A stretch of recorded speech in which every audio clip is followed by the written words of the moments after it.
Rise up!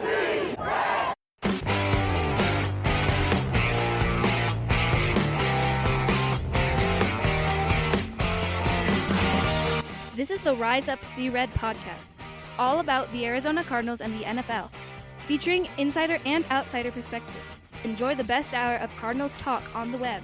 Now here are your hosts, Jess Root and Seth Cox.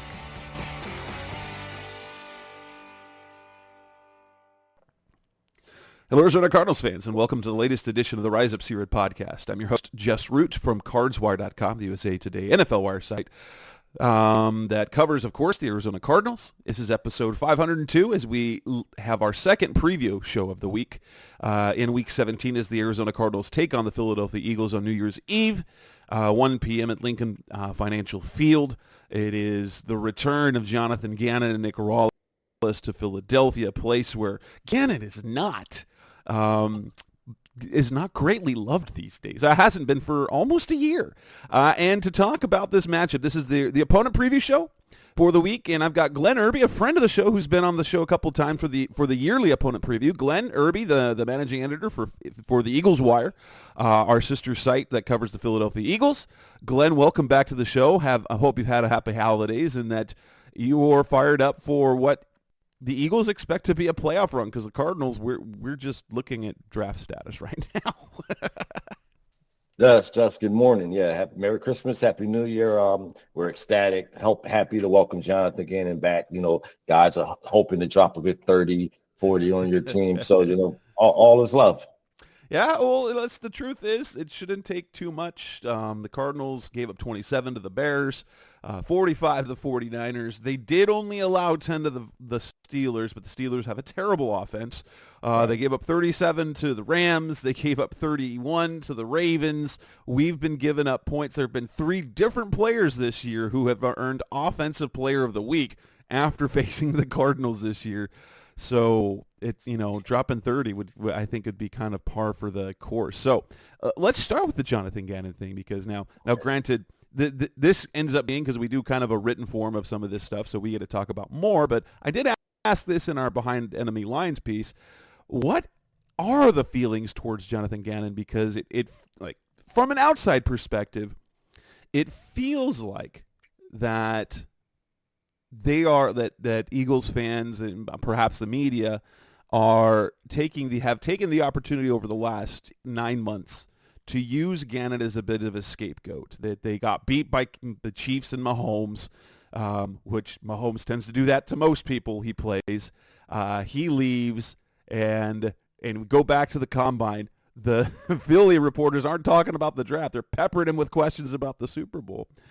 What is the feeling about Jonathan Gannon and the performance leading up to the Super Bowl, his departure, and since then? Well, I think the most aggression stems from the fact that they were ill-prepared in the Super Bowl. So, I mean, they struggled to deal with emotion. The Chiefs scored twice on the same play. And so, you have that disappointment, and then you go home and he's not on the plane going home. And then you find out, okay, well, he's staying to interview with the Cardinals and he's already had conversations with them. So I think it's a situation where I'm sure he was locked in for that Super Bowl. I'm sure he did all the proper preparation, but it just simply wasn't a good look with the way those guys dealt with the motion. It wasn't a good look with no one knowing, he wasn't going home and he didn't have a conversation with the Cardinals. And then I think the idea is, okay, well, you fast forward 9 months later, Eagles defense is just as bad as the Cardinals defense. And then you have the situation where I think if he handles it correctly, they're able to keep Vic Fangio, because Vic Fangio was on the staff for about 2 or 3 weeks in a consulting role. That's the guy they wanted. If everything's handled correctly, we're sitting here maybe giving Jonathan Gannon a standing ovation or some type of video tribute, because his defense in Philadelphia was really good for 2 years. But I think the way it happened, you have Fangio in Miami. His Dolphins defense is outstanding. They're about to, go on the playoff run. And then you have this dumpster fire of a defense here in Philadelphia. And so it leads to bad feelings and contention and all those other things. Well, one thing that I noticed is even last year, there was the talk that, Gannon should have been getting more out of the defense than he got. That he was basically benefiting from the extreme talent that they had at all levels of the football. But then you go to this year, and largely the same person. Obviously, the linebackers are different this year, but largely the defensive line talent, the edge talent, the defensive back talent is roughly the same last year, and it's much different. Is there a change now in the opinion of the thought of how Gannon is viewed as a coordinator? Because I know there were, I remember, I can't remember if I was talking to you or talking to someone else, and maybe it was in the preview show before the season, that people thought that Gannon should have gotten more out of the defense than he got. It's not the prettiest system, so I think from the standpoint of producing pressure organically, just for rushers, not blitzing a lot, trying to keep everything in front of you, that way. I think, that way of defense can be maddening for fans. So you had those moments where you had quarterbacks with 120 QBR, and they're 33 or 35 against the Eagles. And Philadelphia may have won those games, but I think you had a situation where you're looking up and quarterbacks were shredding this defense. But as the season went on, they led the league in sacks. Guys had a good idea of what they were doing or where they're supposed to be. And I think when you see him and he's not here anymore, you maybe didn't like him. Maybe you didn't like his approach, but you knew he had guys prepared and they knew where they were supposed to be and what they were supposed to do. So, sacks are down, pass coverage is down this season. We could blame it on James Bradbury and maybe Darius Slay losing the step, but I don't think that's all that is. So as we look at, and I want your take on this. I know it's out there on that ESPN report about Eagles even more being upset with Gannon because he never mentioned. Now, granted, the conversation that the impermissible contact that they had, that was honestly, from everything that we've heard from both, from the Austin Fort side, from the Gannon side, it was really harmless because it wasn't like they had the job locked in already. And it was stupid. It was stupid by Austin Fort, and it was funny that we didn't hear anything about that until draft day, and it was like there's a trade settling the tampering. Wait, what tampering? And then we didn't talk about that. But what was I going to say? Do you think that the Eagles would have been that locked in with Fangio? Because from an outsider's perspective, I had heard from multiple people that he was basically a package deal with Sean Payton, and that the Eagles, I'm not the Eagles, but the Dolphins, they made their offer over the top to keep him from going with Payton to Denver. And so to hear that the Eagles are upset that they didn't keep Fangio, I kind of feel like that wasn't even the favorite anyway, because all the reports that came out after the season were that Fangio was going to join Payton, and then it was an upset that when he landed in Miami. And even after he had agreed to Miami, there was also the handshake deal with Miami, that there was still the possibility he was going to Denver. And honestly, this week was the first that I heard about Philly even being in the picture. I think only the parties involved know what happened or know what were going to happen. But I know you have the situations where they win the NFC title game. Gannon does another interview or two, doesn't necessarily do that interview with the Cardinals, comes back. They start preparation for the Super Bowl. He says, I'm not going anywhere. As a matter of fact, I'm sorry, he did those interviews prior to the NFC Championship game, pulls up, talks about gutting the 49ers. When he talks to the media, he says, I'm here, blah, blah, blah, blah, blah, blah. So only Sirianni and Fangio know if he was going to come here or not. But I think from everything they've said and everything Howie Roseman has said and other parties involved, the biggest disappointment, or I think the biggest bit of contingency or the contention, stems from losing out on Fangio on the strength of Gannon stating he wasn't leaving, he wasn't going anywhere. The next thing you know, he's not getting on the plane back to Philadelphia. So I think only those parties involved know, and maybe it's just Sirianni being, a bit salty, because even this week when talking about Gannon, he still talks about how he respects Jonathan, their friends, He doesn't want to talk about it. So they might have missed on Fangio, and at that point they were just stuck, and who knows. So the biggest off defensive metrics, points allowed, third down defense, red zone defense. Obviously, it was gonna be unlikely to replicate the number of sacks that they had last year, but still the number of the three big metrics defensively, points, third down, and red zone. Eagles are down significantly over what happened last year. What is the biggest reason other than a scheme change? Is it just that losing T.J. Edwards and Kaiser White, did they end up being that big, or is it just the natural point of new scheme, players a year older, especially you've got Slay and Bradbury both in their 30s, did the league come at them differently this year? I think a little bit of everything. I think you have two cornerbacks who got a little bit older. Not necessarily that Kaiser White may not have necessarily been that big of a loss. I think you look forward now, T.J. Edwards going to Chicago is that big of a loss. So you have a GM or you have a regime that doesn't necessarily respect the linebacker position or how you're supposed to,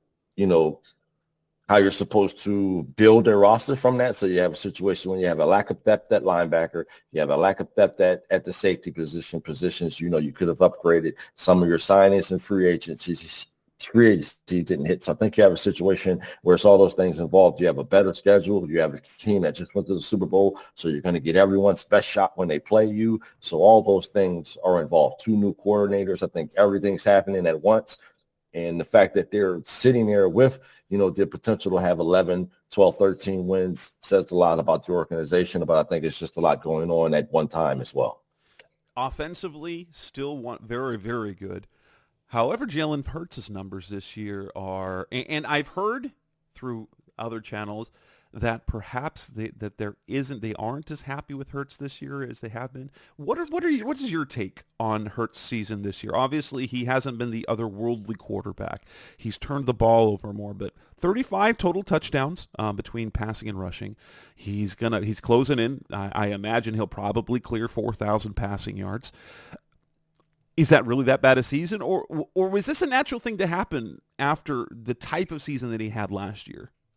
Again, I think a little bit of both. I think, the statistics are on par. I think if you take away the two losses from the Cowboys and the 49ers and he doesn't have the turnovers, you're probably still talking about a guy in the MVP race or a guy set to win his first MVP. So I think it's just, even though him and Brian Johnson have had a relationship since he was a kid, this is their first time, in the capacity of one guy being the coordinator, one guy being the quarterback. So I think you have that difficulty. You have some things going on with injuries and different things like that we'll probably find out at the end of the year. But overall, I think he's had a solid season. Of course, he wasn't going to match the season he had last year. If he doesn't have the turnovers, if he's not leading the league in interceptions and things like that, I think it's a different narrative. So what have been the biggest surprises so far this year? Obviously, you add DeAndre Swift to that backfield, and he's been fantastic. He's for fantasy purposes, he's had his touchdowns vultured away by Jalen Hurts. As he what is the number? My co-host told me in our preview yesterday that he's been stopped at the one 8 times this season or something like that.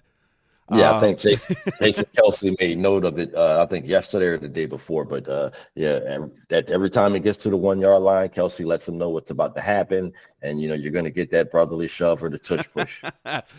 Which my take on that is that since the Eagles are really the only team that successfully run that place consistently, there are a number of people saying that play needs to be banned. I'm like, why? When only one team is doing it well. And you've got a center in Kelce who's one of the best in the league, gets great leverage, incredibly quick off the ball. You've got Hurts who has the build for it and just can squat 8,000 pounds. Correct. So, I mean, it's really kind of unique to them. I haven't seen other teams have quite the same success. But going back to the question, what have been the biggest surprises for you positively, offensively and defensively? From the offensive standpoint, I think a positive would probably be Swift. I mean, I think when you sign Rashad Penny and then you trade for Swift, and then you see a situation where Penny gets no carries, I thought, you would assume that the earth is going to fall. So, Swift hasn't had a 100-yard game since week 3, but he's still 4th or 5th in the NFL in rushing. So I think from that standpoint, his ability to, hit big plays, hit the one hole and go and avoid injury from that standpoint. I think offensively, they're doing what they normally do. A.J. Brown, Devontae Smith. I think, Dallas Goedert missing those games slowed him down a bit. So I think from the standpoint of the offense, I think the biggest surprise is just their inefficiency or lack of efficiency on offense. I know that's not a positive. I think on defense, he slowed down some, but I think, the early development of Jalen Carter, Josh Sweat, those guys, how they played Sidney Brown in the secondary, Keely Ringo. So I think the biggest positive is this team may or not make it to the Super Bowl, but you have to be impressed with the young guys they have on defense and, especially at cornerback in the secondary. And it's a situation where you may be able to move on from Bradbury or Slay a little bit earlier than you expected. And that's one of the things you kind of have to do. Now, saying that they might not make the Super Bowl, that doesn't mean they're still not definitely in the mix. I mean, especially now heading into the postseason, you never know what's going to happen there. I wouldn't expect Philly to look the same in a rematch of that game against San Francisco. Although San Francisco's offense is very, very hard to match up with, as the Cardinals know very, very keenly, as they got beat by them twice this season, gave up 35 and 45 points to them. Coming up next on the Rise Up Series podcast, the best Cardinals talk on the web. Let's move on and talk about specifically the matchup between the Cardinals and the Eagles. That's coming up next on Rise Up Series Red. We're back on the Rise of Series podcast, Mr. Cardinals Talk on the web, talking to Glenn Erby from the Eagles Wire. Glenn, let's talk about this game.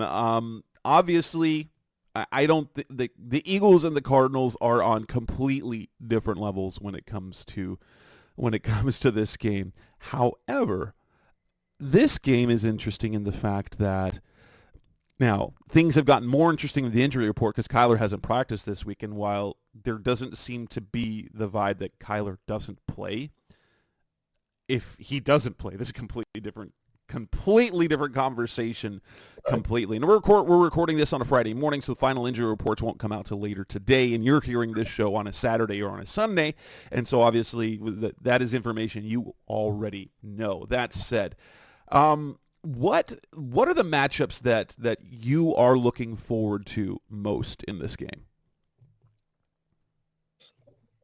I think for me, just seeing how the Eagles' defensive line and that pass rush fares against the Cardinals, I think, you talk about not playing down to the level of your team. So I think at this point, those guys are rebuilding, they're retooling. It's a matchup that on both sides of the ball, Philadelphia should dominate in the trenches. So I'm looking forward to seeing that. I'm looking forward to seeing how they match up on the outside, Kyler Murray or not. You want to see good cornerback play. You want to see good play from the defensive back. So from that standpoint, I'm just looking to see them play well. Like, I'm not even necessarily worrying about it upset. If that happens, then, that's a totally different conversation. But I think from the standpoint, you just want to see guys start to play well, eliminate mistakes, and play with efficiency. Now, the Cardinals, I don't know if you've looked at the stats numbers for the Cardinals over the last few weeks, but their top three receivers, they're top three on the depth chart. They're Hollywood Brown, Michael Wilson, who's a rookie, and Rondale Moore. Over the last 3 weeks, the production from those three equals 5 catches for 41 yards. They have gotten nothing from the receiver position. Yeah. You laugh at that. That's terrible. That's the point, though. You want to see them, like, you don't necessarily expect a blowout. You don't expect them to shut a team down, but you want to see them play better than the competition they're going to. Yes. If you look up Sunday afternoon and we're going into the third quarter and the Cardinals are still converting third downs and making plays, that's a problem. And now we're really talking about a concern and what's going on with this team and what's going on with this coach.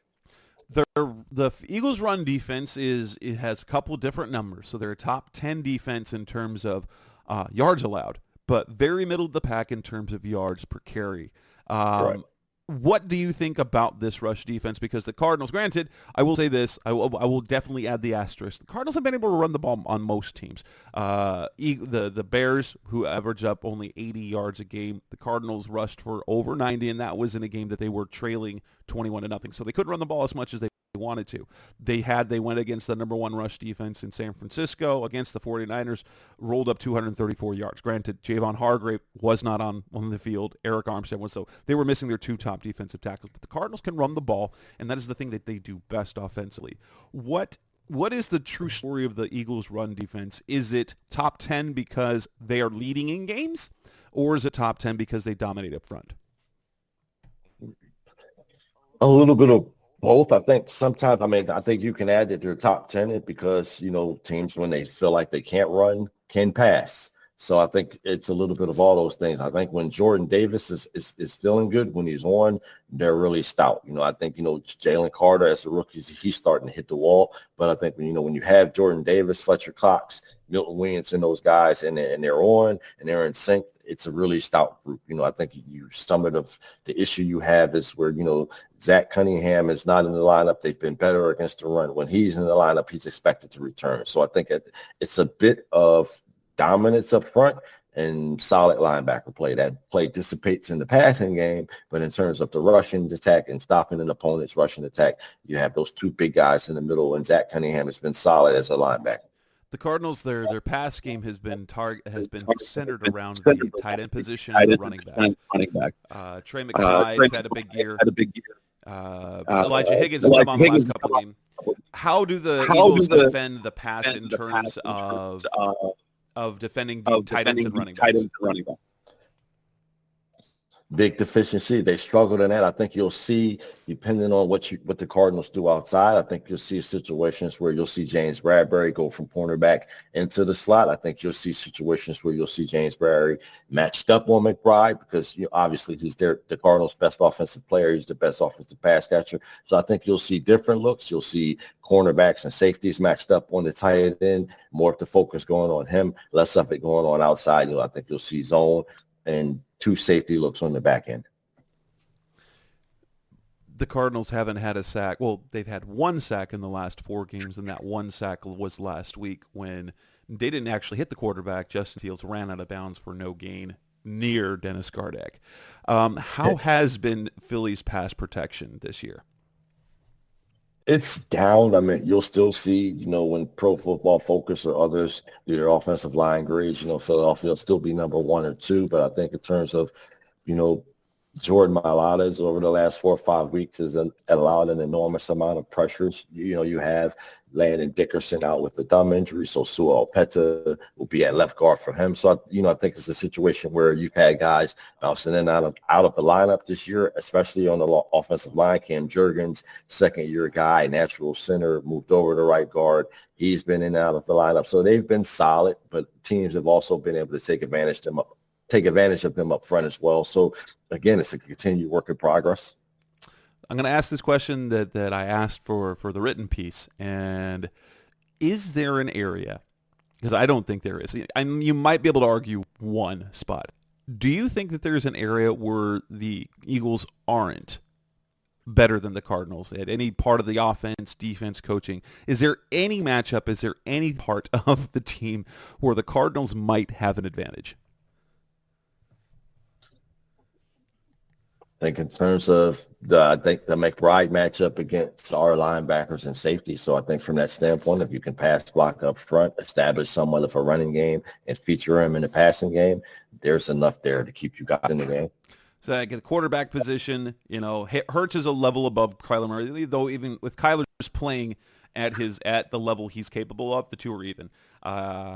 You guys have the more talented running back in DeAndre. So James Conner's having a fantastic year, but I think anyone would probably take Swift over Connor. The receiving core, no question. The Cardinals have a garbage receiving core right now. Tight end, Dallas Goedert, far more accomplished is Trey McBride. I think McBride, if he gets to Goddard's level, we're in a great spot. Offensive line, the Cardinals, nope. The Eagles probably top them there. Defensive line, most certainly. The linebacker, when the Cardinals are playing their third, they lost Kaiser White for the season, then they lost Josh Woods for the season, so now down to Chris Barnes and a rookie. And basically, I think there's one area where I might be able to argue the Cardinals are better at. Maybe at kicker with Matt Prater. Maybe. But it's not like Jake Elliott's been bad this year. Jake Elliott? Jake Elliott's 3 NFC Special Teams Player of the Week awards. I know, but granted, he gets to kick a lot more than Prater does. He does. He does. That's what the area is like. I'm not saying that Elliott's bad by any means. I think that's the one area where maybe the Cardinals can compete with Prater. Prater's he's had 3 misses this year, but 2 of them have been 55 and beyond. He's hit 850 plus.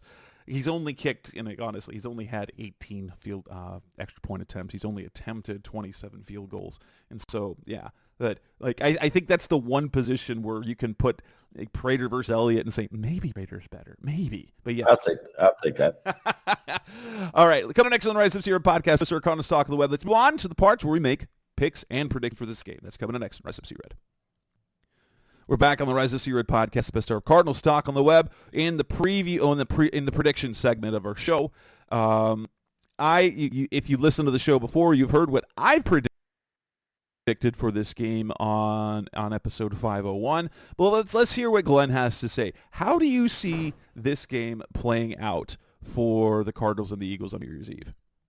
I think it's the one time this year, maybe specifically because of Gannon and the defensive coordinator coming back. I think it's a situation where everyone will be locked in. I think they'll be focused. They have a chance to win the NFC East, depending on what Dallas does with Detroit.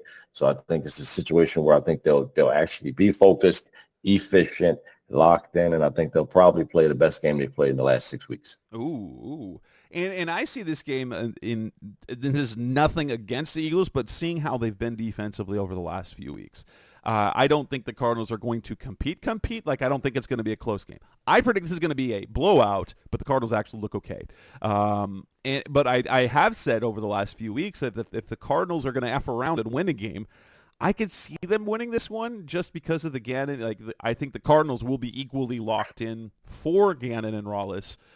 With that familiarity piece. But the fact of the matter is I don't think there's anything that the Cardinals are going to be able to do defensively that will slow. I mean, the Bears rolled up 250 yards rushing.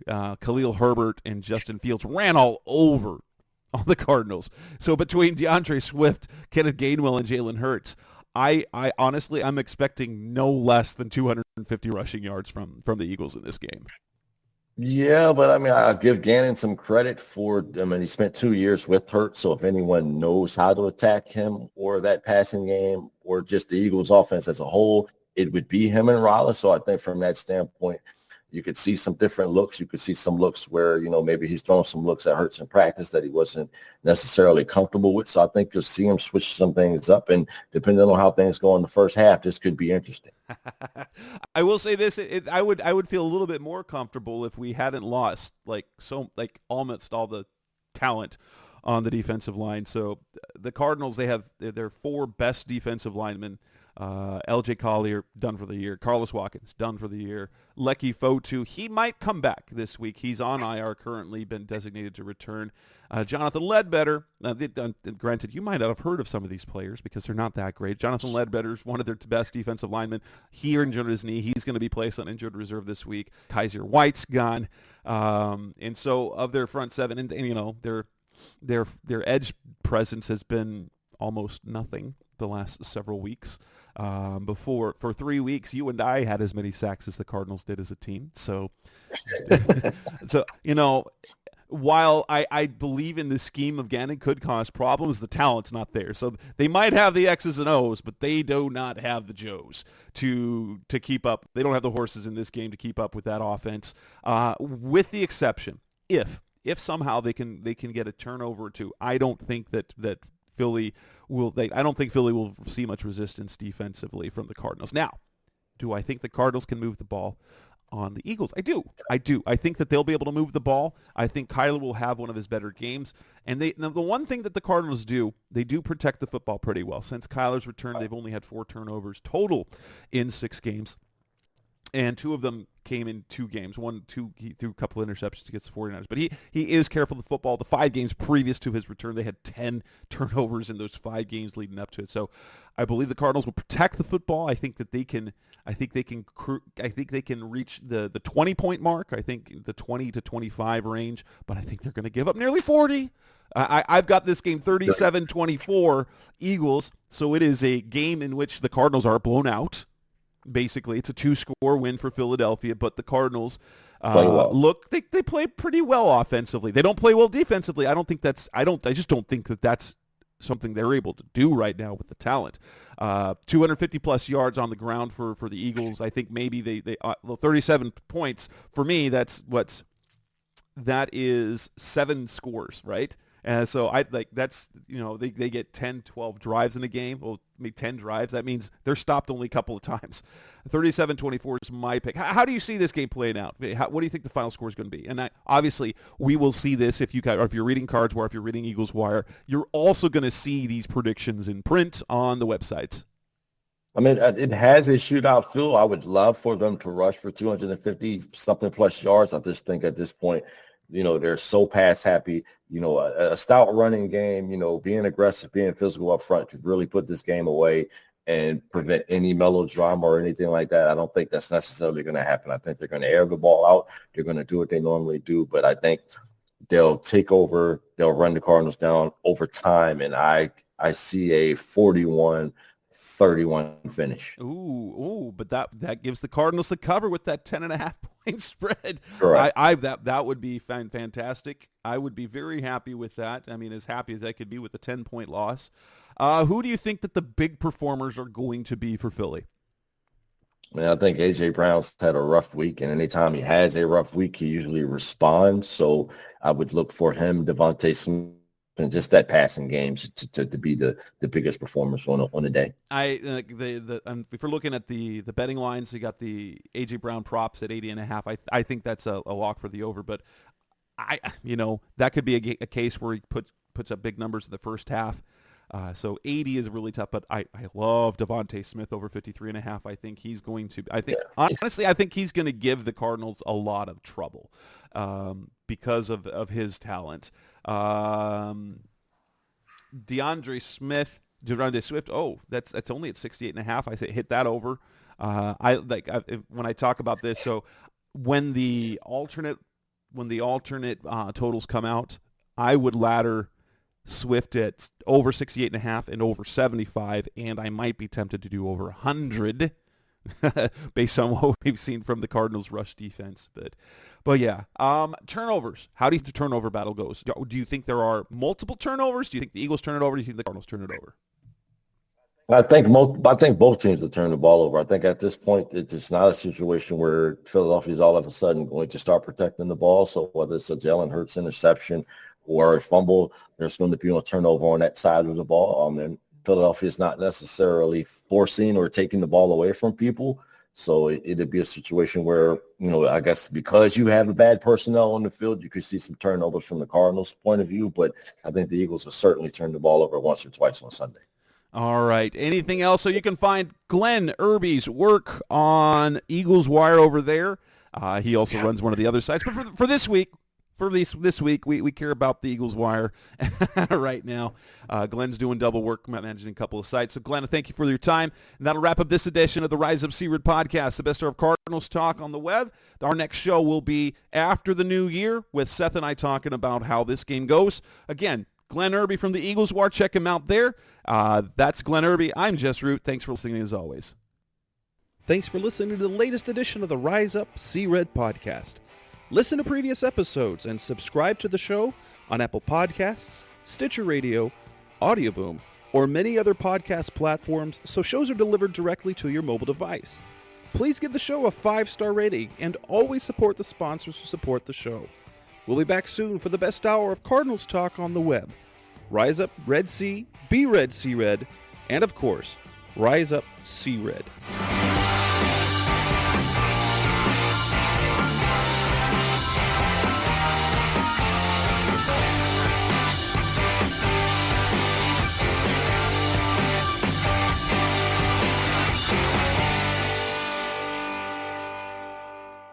Roll!